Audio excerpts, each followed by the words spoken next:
Good morning, evening, afternoon, whatever time of day it is where you're watching this, and welcome to Collider Dailies. I'm John Aljets, and with me this time is Steve. How you doing, Steve? I just realized with our new StreamYard, you can see, I think, more in the Yeah, background. I love StreamYard. It's so much better than what we were using. you can see my lovely Guitar Hero controller that I have always sitting right there. And my lack of anything on this wall is kind of apparent. But with you can see like all of your arcade machines and all of your different like nerd paraphernalia that you have. Have you gotten any recent? This is my attempt at queuing you up, Steve. I said I was going to Wait, queue no, you I up. got it. So as if you see behind me, you can see I do like these miniature arcade machines. And by the way, they all work. There are two companies that make them. One of them is New Wave Toys, and they make the 6 scale, which are like these. And one of Yeah. them is Numbskull, which makes quarter scale. And the quarter scale are easier to play, but the 6 scale, all of them are really excellent. But I just got the new Turtles game, and I'm paying for this stuff. Please don't think I got this for free. And this is just me saying it's awesome. So you need to see the Turtles game. This is their newest creation.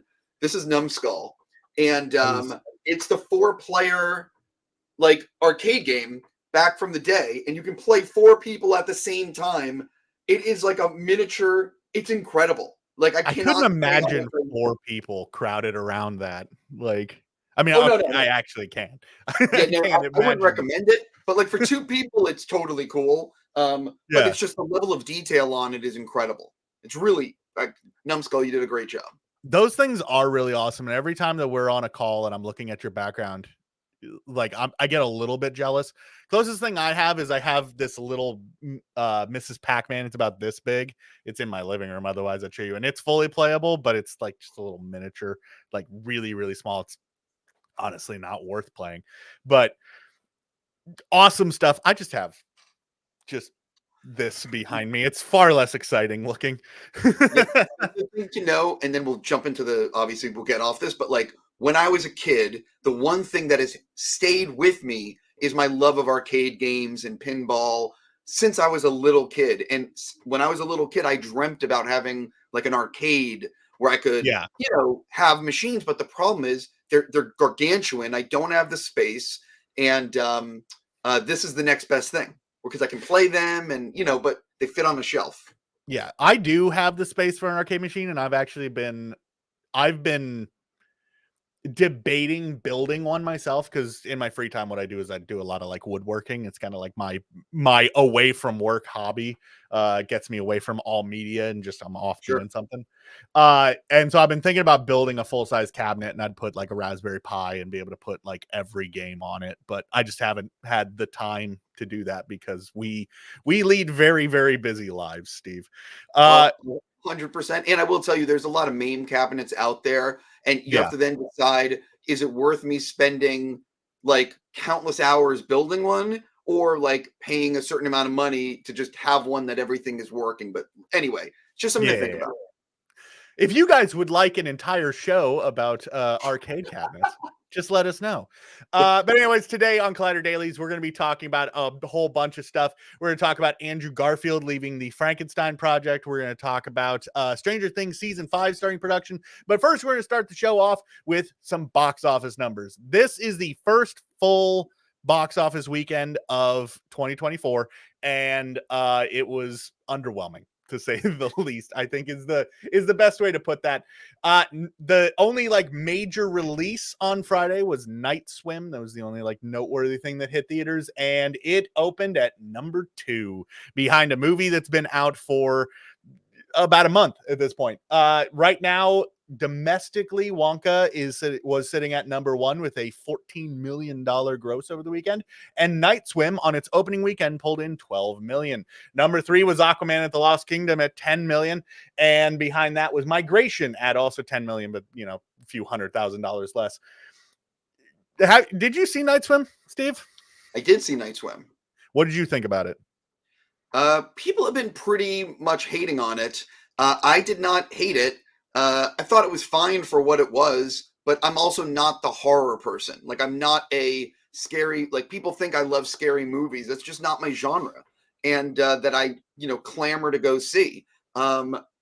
So I mean, like I'm not the best judge, but I thought it was fine. I thought there was some pretty cool things where I believe the director's name is Bryce, and he had some shots where like people were in the background for like a frame or two. Like I thought it was pretty cool the way he did that stuff. But what the hell do I know? Apparently. Well, I don't think that it's necessarily a comment on the quality of the film and more just on the fact that first weekend of the year, apparently people don't want to go see a horror movie, it seems like. But anyways, there are some milestones that a few films have reached this weekend. Wonka has topped 300 million overseas, bringing it over $500 million total gross box office, which is pretty good. Wish crossed 200 million. I'm actually going to pause. I'm going to pause you there and say Wonka breaking 500 worldwide is a massive deal when you think about how bad box office has been.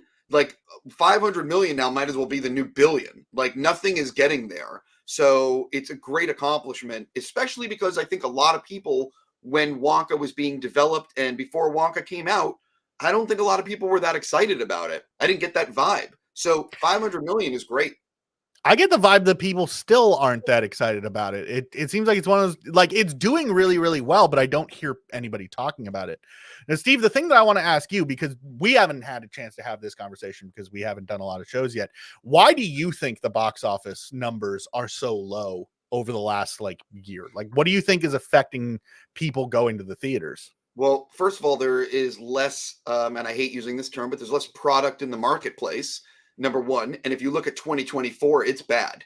It's not a good year in terms of a lot of releases. Maybe I'm wrong, and maybe more stuff will start happening, especially as things film. Maybe they'll push it further. But I do think that the pandemic has permanently changed the way people are going to the movies. Number one. Number two, you got to remember something, which is older people like myself, even though I love going to the movies, my schedule is now, and I'll use this as an example, like I'll use Sundance as an example. Hypothetically, maybe I see Sundance movies before Sundance because we have a studio and we're going to have people coming in. And they're offering me LA, screenings to go see it. But more and more, I'm asking for links because for me to go there, like basically it's just about time. And I think for everyone's life, it's about time and money. I've went off on a tangent I shouldn't have gone off on. I'm basically saying that when you have a family, it's very expensive to go to the movies. And you are going to pick these movies more selectively, especially when a lot of them are going to be available on Disney Plus or Netflix or whatever it is in not so much time. That's number one. So, and number two, if you go to your local theater and you see the people that are coming to the movies, they're generally under 25 or under 30. Younger people are the primary, moviegoers. And a lot of them have subscription services like AMC A-List or whatever it is. And the films that are overperforming generally are for younger people. Wonka, though, family film. Migration, family film. Wish, family film. But ultimately, I think people have really changed what they're willing to watch at home and what they're willing to go pay to see in the theater. And reviews and social buzz really matter. I mean, I definitely think you hit the nail on the head right there. I think that it does largely come down to streaming, I think, is a major aspect of it, just because, as you mentioned, how quickly things go to the streaming platforms. Yep. People don't feel like they have to go out to the theater and spend a ridiculous amount of money. I went to the theater just a little while ago with a buddy of mine, and it was just me and him, and we spent close to $50 just seeing the movie. Like it was ridiculous. It's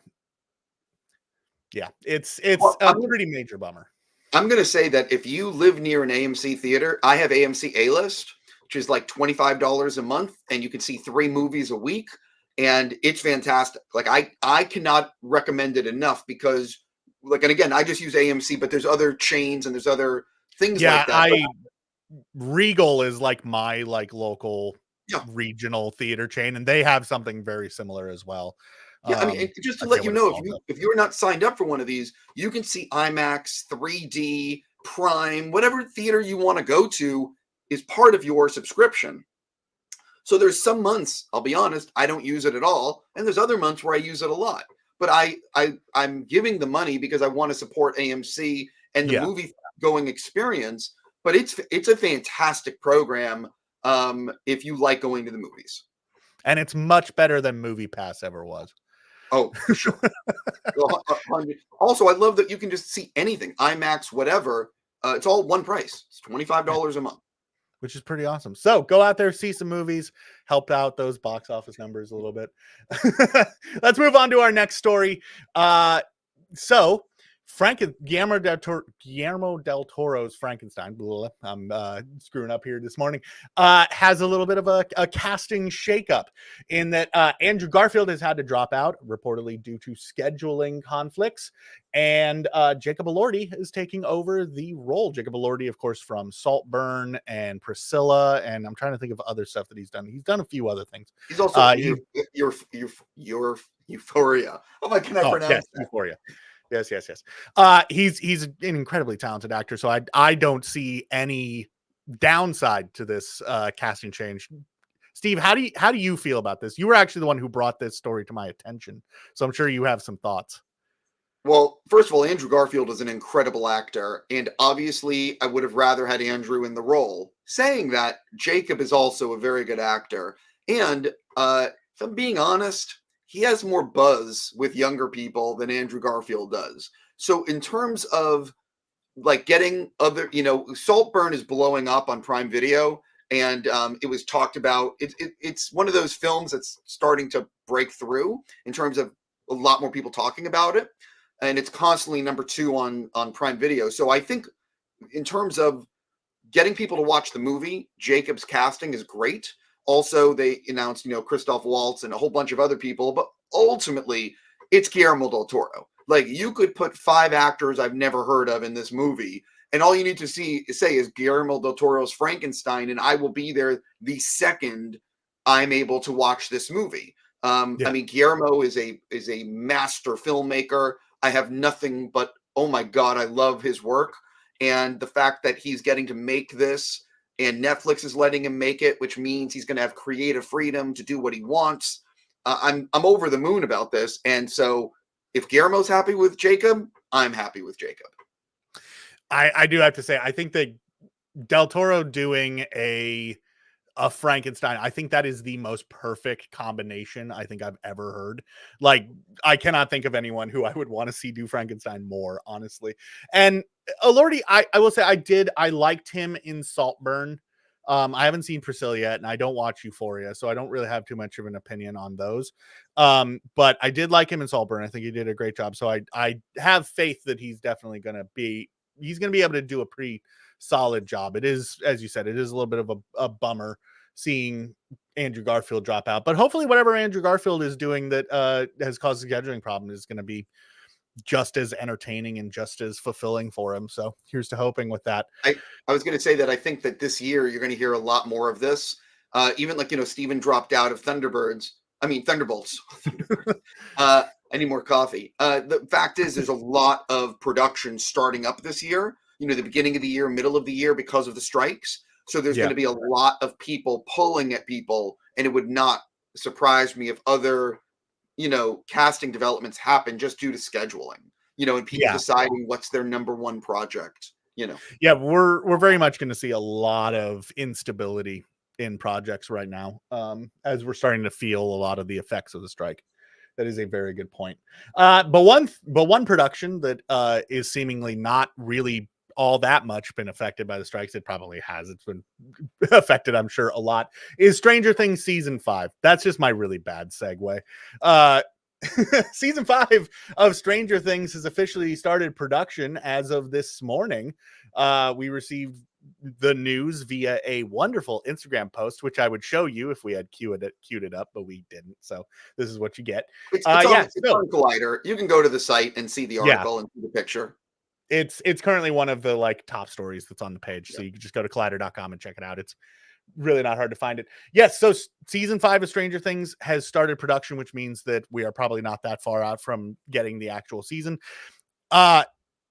This is going to be the final season, is it not? It is the final season, and the real question is what. Well, first of all, just so you know, the actors that are in Stranger Things, their contracts probably have it that that's their number one when that is filming. That's what they have to do. So there's no risk of like one of the actors saying, "I got to go do something else." Like they're owned by Stranger Things. You got to figure it is going to be a long shoot. At least I'm going to guess 5 months, maybe 6, maybe more. But this isn't some 3-month shoot and they're done. It's a big shoot. So you have to wonder, when is this going to come out? And I mean, look, it's about 12 months for VFX. So you got to figure that the earliest we're going to get the episodes, and this is like really ambitious, is early next year. But then the question becomes, are you going to break it up into 2 parts, like 4 and 4, 5 and 5? I don't remember if it's 10 episodes or 8. So you could easily do a, July or, Memorial Day, July 4th release in 2025. But I mean, realistically, there's no chance of it coming out this year. And it's going to be, I mean, if I was a betting man, I'd say Memorial Day and July 4th of next year.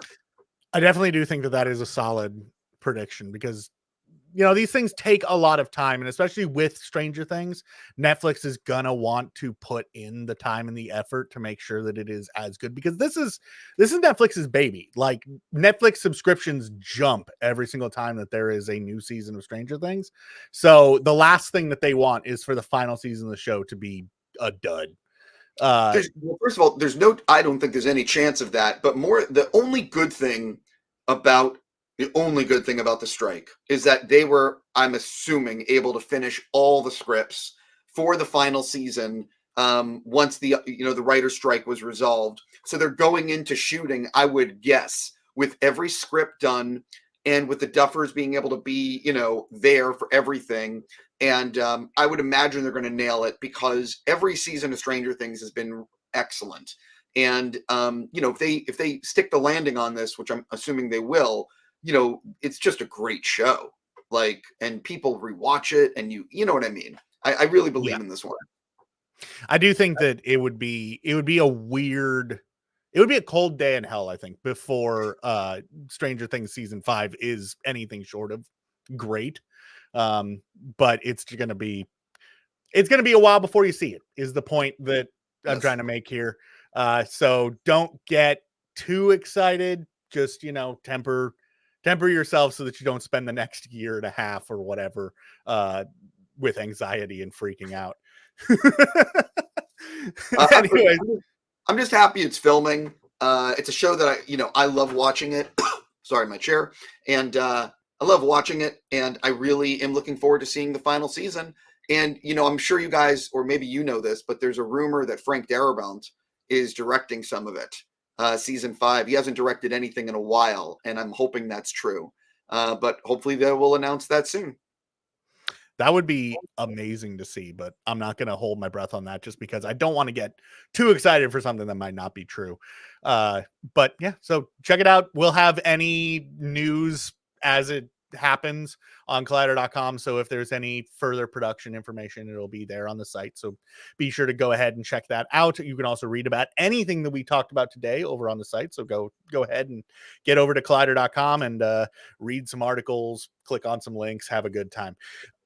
So that's all that we have today for the show. Steve, is there anything that you want to plug that's happening down the line? Anything exciting that you got going on? We're announcing the next IMAX screening, Collider screening series, IMAX, tomorrow. So that, if you're a fan, I don't want to tease it too much. I'll just say it means a lot to me, tomorrow's screening, and you'll know what it is soon.